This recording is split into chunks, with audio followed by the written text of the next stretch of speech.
The Geiger counter needle twitched, emitting a dry, crackling sound, painfully similar to a breaking matchstick.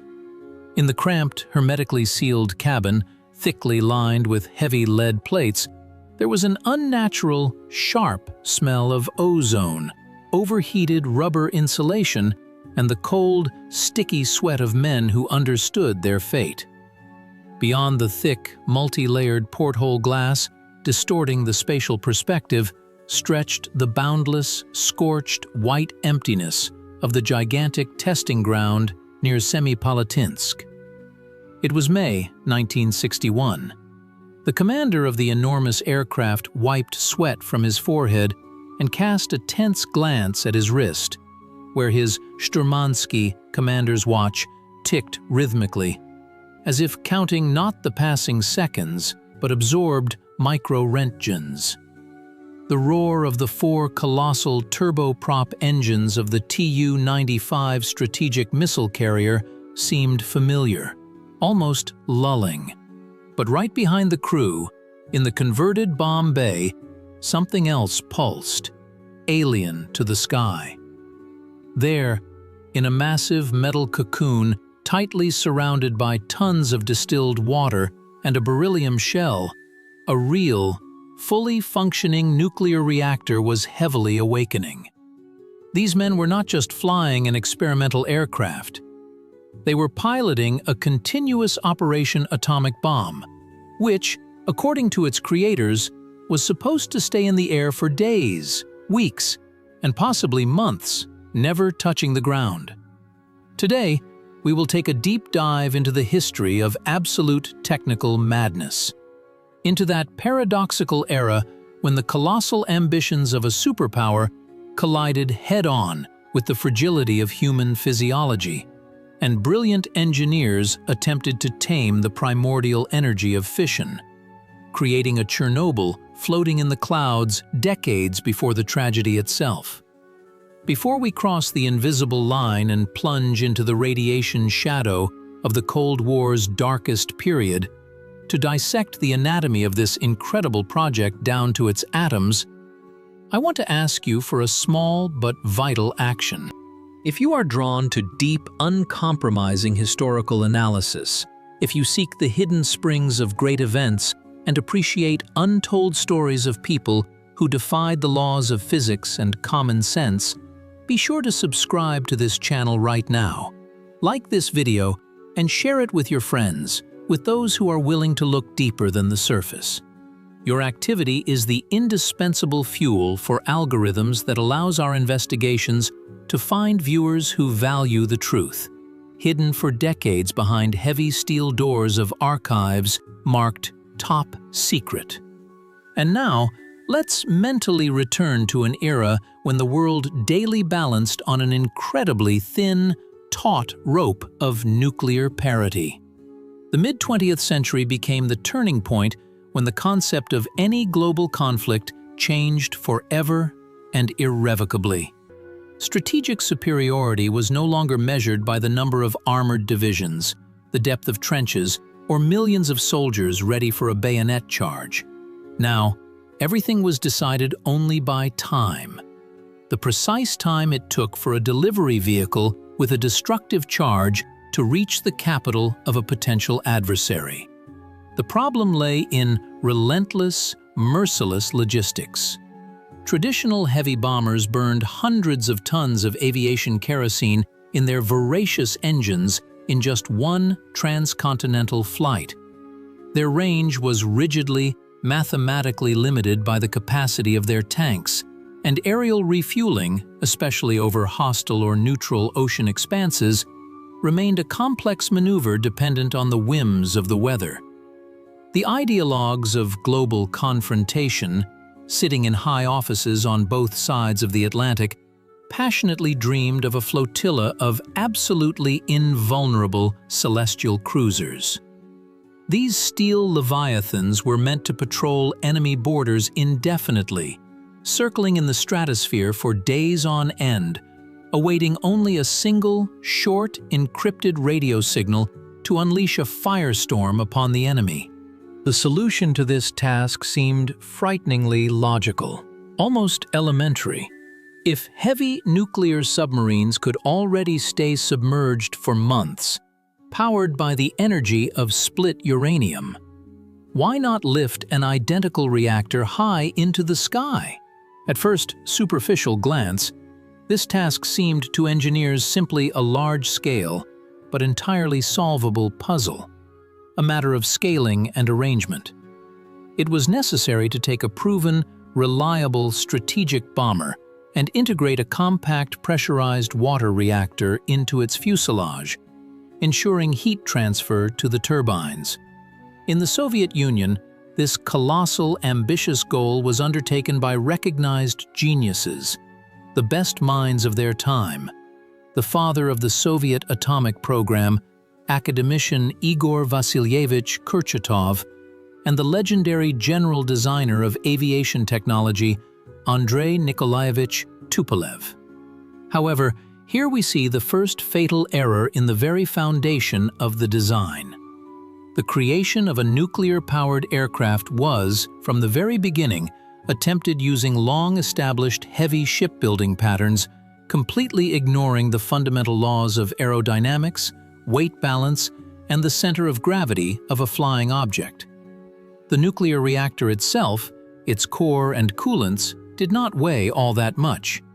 The true problem, the invisible anchor dragging the project down, was biological shielding. To prevent lethal ionizing radiation from literally incinerating the crew alive within the first hours of the plant's operation, meters of impenetrable barriers were required.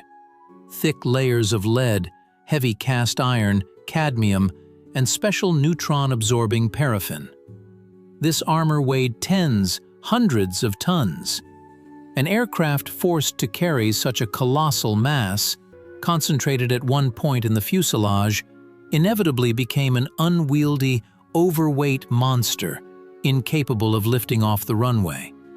Faced with the laws of physics, engineers had to make an unprecedented, desperate compromise, creating the so-called shadow shielding concept. The pilot's cabin was transformed into an isolated lead capsule, a grim analog of a deep-sea bathyscaphe.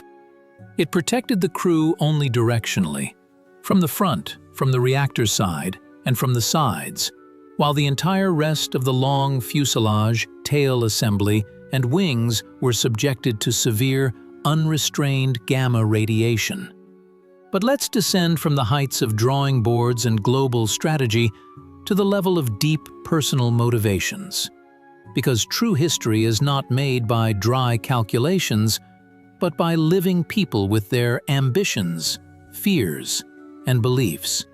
In the working relationship of two titans of Soviet science, Kurchatov and Tupolev, lies an incredibly deep psychological conflict, rarely mentioned in dry academic reference books.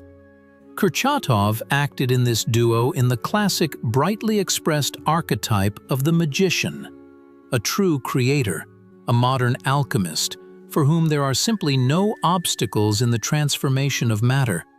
He thought in grandiose categories of tamed energy, subservient to man.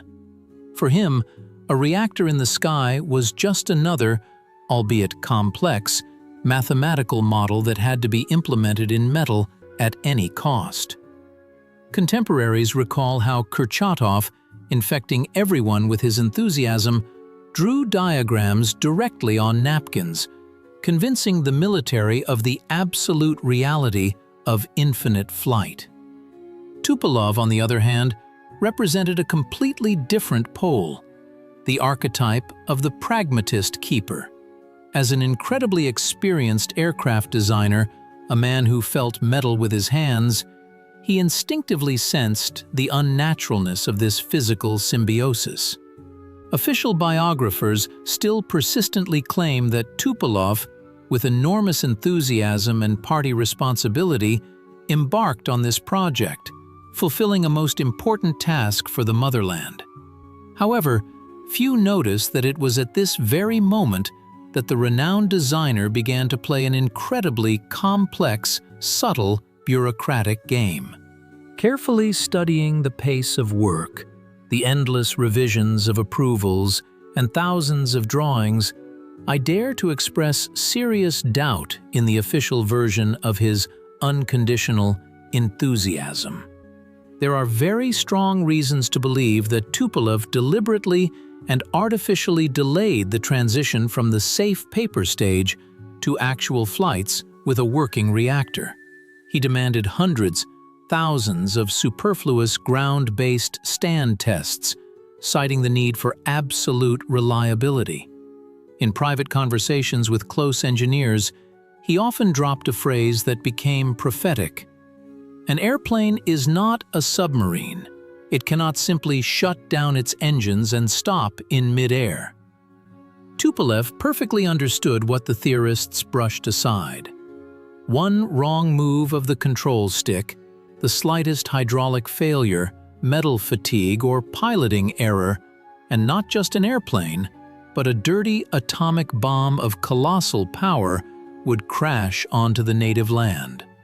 A bomb that would instantly contaminate thousands of square kilometers of its own, not enemy, territory with radioactive ash, turning flourishing fields into a dead zone. This hidden, suppressed internal struggle at the top weighed heavily, like an invisible press on the shoulders of those who were to take this unpredictable machine into the air with their own hands. The crews, carefully selected from the best pilots for testing the experimental flying laboratory, designated Tu-95LAL, were under constant, destructive, colossal psychological pressure. They became silent hostages of a great state idea, fully embodying the tragic archetype of the martyr. The elite of Soviet aviation, aces accustomed to the freedom of flight, were dressed in strange, clumsy suits. They were given individual radiation sensors, forced to wear heavy lead aprons before each flight, as if they were not conquerors of the stratosphere, but ordinary radiologists in a basement provincial polyclinic. In their rare, meager memoirs, which only miraculously, through the dense sieve of censorship, reached us decades later, one frightening physiological detail constantly slips through. During the operation of the nuclear installation, when the instrument needles showed power output, the air in the enclosed cabin acquired a strange, metallic taste, similar to the taste of blood on the lips, and the skin under the thick fabric of the overalls began to itch unbearably from the wild ionization of space. The pilots were not naive people. They perfectly understood the physics of the process and knew that the praised shadow protection was far from ideal and had its flaws. Hard radiation, escaping from the reactor, dispersed in the dense air around the flying aircraft and, reflecting off nitrogen and oxygen molecules, partially returned. It penetrated the cabin by ricochet through unprotected, thin sections of the side skin. This was a slow, absolutely invisible, but merciless fire that took their health, burned their cells with each new hour spent in the sky above the test range. And it is here that we come face to face with the deepest philosophical paradox of that astonishing era. The unbridled technological optimism of the early 1960s simply knew no bounds or limits. Humanity, emboldened by the first successes in space and the splitting of the atom, seriously, without a shadow of a doubt, believed that atomic energy would, in the very near future, become the universal solution to absolutely all of the planet's problems, from the instant drainage of impassable swamps and the reversal of Siberian rivers to the creation of engines for comfortable flights to Mars. The ideological, profound conflict of the flying reactor project lay in the brutal, uncompromising clash of this boundless, almost religious faith in progress with the absolute biological fragility of human life. The value system of that harsh time placed state interests, the concept of a preemptive strike, and strategic dominance on the world stage immeasurably higher than the personal safety of specific individuals. In creating an incredibly complex machine for a hypothetical confrontation with an adversary, great minds deliberately and consciously condemned their own citizens, loyal to their oath, to the most severe physical consequences. This was the cold, calculating logic of a kamikaze, but a kamikaze of slow, time-extended, technologically justified action. Test pilots were never told directly to their faces that they were merely expendable material in a grand physical experiment. But the incredible number of clearances, the strictest medical examinations, blood and bone marrow tests to which they were subjected after every, even the shortest, landing, eloquently, louder than any words, testified to one thing. The doctors in white coats were not treating them, they were simply coldly recording the rate of irreversible destruction of their bodies under the influence of neutron fluxes. Stop for a moment. Imagine yourself in that hermetically sealed lead cabin. Listen to the hum of the turbines and write right now in the comments, what would you do in the place of these people? If you, as a highly qualified military specialist who had taken an oath, were given a direct, unquestionable order to pilot this monstrous machine, knowing for certain that every hour of flight irreversibly destroys your DNA and shortens your life by years, would you fulfill your duty to the state to the end, resigned to your fate, or would you try to refuse, risking a court-martial and ruining your career? Your most honest answer and a detailed discussion in the comments will not only help all of us better understand the complex, contradictory psychology of the past, but also significantly promote this video in the recommendations, so that as many thinking people as possible see this important story. The irreversible transformation of the project, the crossing of the Rubicon from theory to frightening practice, began after a series of quite successful ground launches of the installation at special remote test sites. A final, politically motivated decision was made in high offices to transfer the tests to the aircraft's natural element, into the air. In a short period, over 30 complex flights were made over the deserted expanses of the Semipalatinsk test site.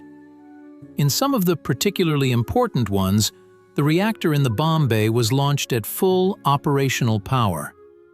It was during these tense, long hours when the gigantic multi-ton machine, leaving a contrail behind it, circled over the endless steppe, and inside its steel belly raged a controlled chain reaction, releasing megawatts of heat, that a cold, sobering realization of the true scale of the problem came to the creators.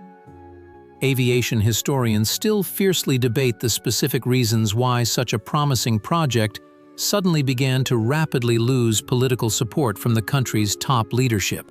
Most researchers attribute everything to the grandiose successes of the rocket program under the leadership of Sergei Pavlovich Korolev. They say that new intercontinental ballistic missiles, capable of delivering a warhead to another continent in half an hour, turned out to be much cheaper to produce, faster, stealthier, and more reliable than cumbersome bombers. But I propose we set aside this convenient facade and look at the logistics of maintaining a nuclear-powered aircraft and, much more importantly, at the declassified data from radiation reconnaissance. This is where my second fundamental doubt in the official version of events lies. In reports to the Politburo, it is cheerfully asserted that the biological shadow shielding for the crew fully proved its effectiveness and kept radiation doses within permissible limits. However, a careful analysis of indirect medical data from members of those very test crews and technical personnel who serviced the aircraft on the ground reveals a completely different, tragic picture. We see an abnormally, frighteningly high percentage of the development of severe systemic blood diseases, thyroid lesions, and aggressive oncology, which led to their early premature demise in the decades following the program's conclusion. The multi-layered shielding did not work as perfectly as it was beautifully drawn on blueprints in design bureaus. Fast, highly energetic neutrons inevitably found microscopic loopholes in the complex fuselage structure. Moreover, they actively interacted with the metal of the structure itself, turning elements of the landing gear, control rods, and aircraft skin into powerful sources of secondary induced radiation.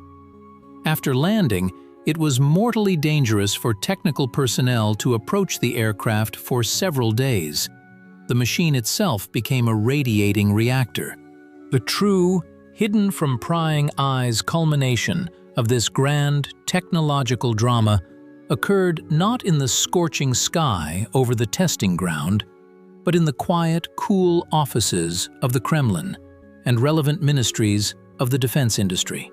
The 295 LAL program, on which colossal material and intellectual resources equivalent to tens, if not hundreds of millions of full-value Soviet rubles of those times had already been spent, was ruthlessly shut down almost overnight with a single stroke of a pen.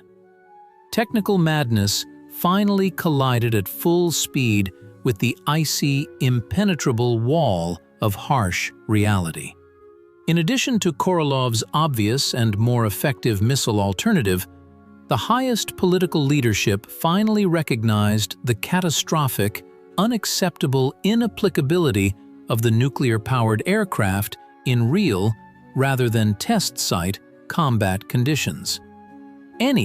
Even the slightest damage to the aircraft by anti-aircraft fire or an interceptor missile over the territory of a potential adversary would inevitably lead to colossal radioactive contamination of vast territories.